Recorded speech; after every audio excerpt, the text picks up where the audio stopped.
안녕하세요. 새벽에 책 읽는 아줌마 엔다줌마입니다.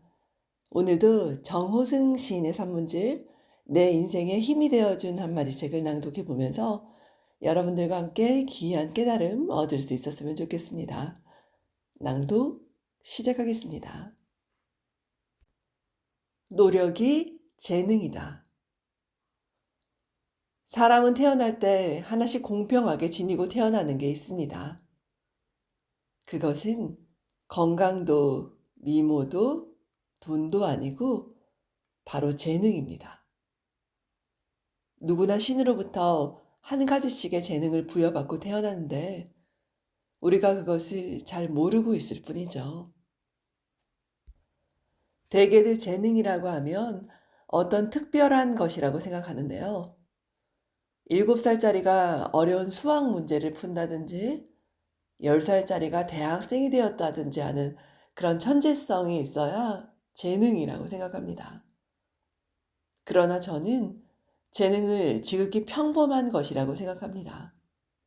내가 좋아하고 하고 싶어 하는 것이 있어 그것을 열심히 잘하고 있다면 그게 바로 재능인 거죠. 내가 그림 그리는 일을 좋아할 수 있고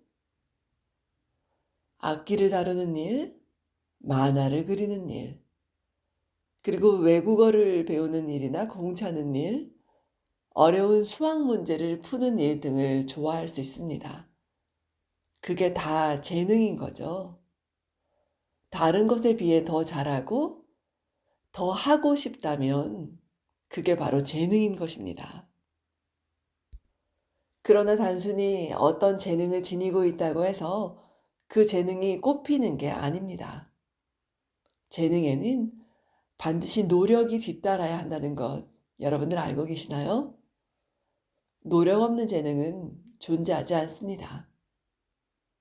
땅 속에 있는 금도 캐내지 않으면 없는 것이나 마찬가지잖아요.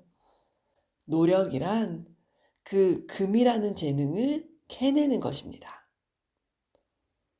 신이 내린 목소리를 지녔다는 루치아노 파바로티를 한번 생각해 보면 어떨까요? 아무리 신이 내린 목소리라 하더라도 노력하지 않았다면 그런 찬사를 들을 수 있었을까요? 아마 그런 격찬을 들을 수 없었을 것입니다. 밤낮을 가리지 않고 열심히 노력했기 때문에 남몰래 고통의 눈물을 많이 흘렸기 때문에 그런 최고의 찬사를 받게 되었을 것입니다. 저와 함께 너를 사랑해서 미안하다라는 제목의 시화집을 낸 적이 있는 박항률이라는 화백이 있는데요. 그분은 어릴 때부터 그림을 그리고 싶어 뭐든지 열심히 그렸다고 합니다. 그런데 아버지가 화가가 되는 것을 몹시 싫어해서 그림을 못 그리게 했다고 하더라고요. 그런데도 그는 아버지 몰래 그림을 그리기를 게을리하지 않았고 지금은 많은 사람들에게 감동을 주는 화가가 되었습니다. 아버지가 반대했지만 자기 스스로 열심히 노력한 결과겠죠. 재능을 발견하는 건 그리 중요한 일이 아닙니다. 저는 고등학생 때도 그리고 대학생 때도 시를 쓰고 싶었습니다. 그리고 지금도 시를 쓰고 싶습니다. 그래서 지금도 다른 일에는 다 게으르다 하더라도 시 쓰는 일만큼은 게으름 피우지 않고 최선을 다하려고 노력하고 있는데요. 왜냐하면 시도 노력에 의해서 써지기 때문입니다. 어떤 이는 소설은 노력하면 되는데 시는 노력해도 안 되더라는 말을 하기도 하는데요. 그러나 제 경우 시도 노력으로 씁니다. 재능으로 쓰는 게 아니죠. 노력 없는 재능이 어디 있을까요? 노력이 있어야 재능이 제 역할을 하게 됩니다.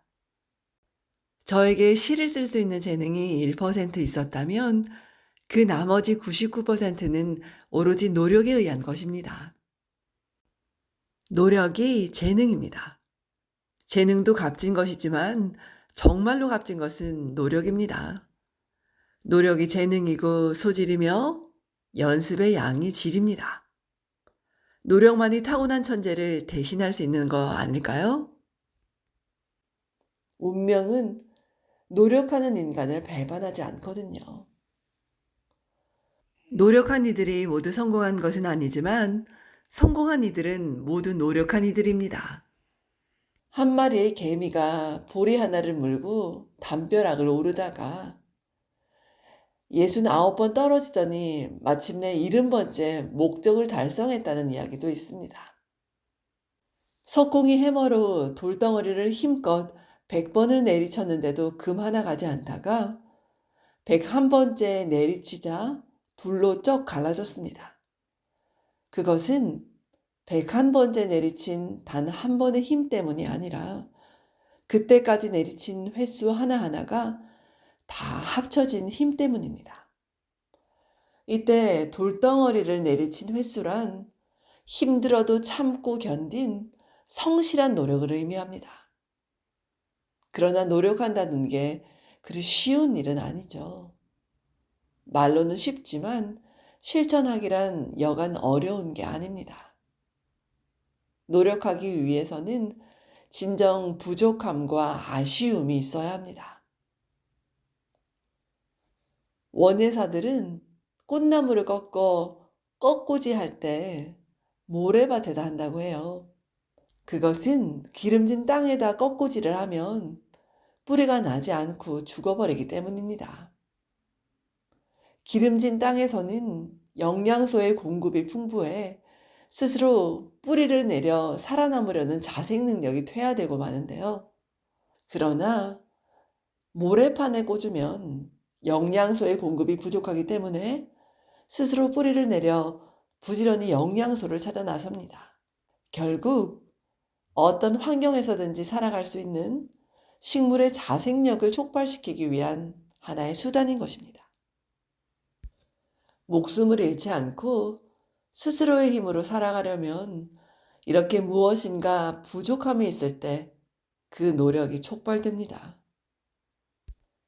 우리의 삶에도 진정한 의미에서의 아쉬움과 부족함이 있어야 합니다.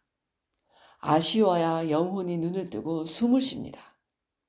부족해야 지혜가 눈을 뜨고 마음이 진실해집니다. 진정한 결핍이 있어야 그것이 곧 삶의 원동력이 됩니다. 저도 결핍에 의해서 시를 쓰게 되는데요. 결핍을 모르는 이는 시를 쓰기 어렵습니다. 남들보다 좋은 환경에서 태어나 항상 채워진 삶을 산다고 해서 기뻐할 일은 아닙니다. 어려움 없이 자란 이들일수록 생활력과 삶에 대한 의지가 약하거든요. 어려운 일에 부딪혔을 때 그것을 극복하지 못하고 주저앉아 버리고 심지어는 자살까지 하는 경우를 종종 보는데요. 인생은 좋은 곳에 안주해서 녹슬어 버리는 것보다 고통의 모서리에 닳고 닳아 없어지는 게 더 낫지 않을까요? 지금까지 내 인생의 힘이 되어준 한마디 책을 낭독해 보았습니다. 아쉬워야 영혼이 눈을 뜨고 숨을 쉽니다. 부족해야 지혜가 눈을 뜨고 마음이 진실해집니다. 진정한 결핍이 있어야 그것이 곧 삶의 원동력이 됩니다. 저도 부족함과 아쉬움이 있기 때문에 이렇게 새벽마다 낭독으로 노력을 하고 있습니다. 오늘도 잘 들어주셔서 감사해요, 여러분. 한 분 한 분이 소중합니다. 좋은 날 되십시오. 고맙습니다.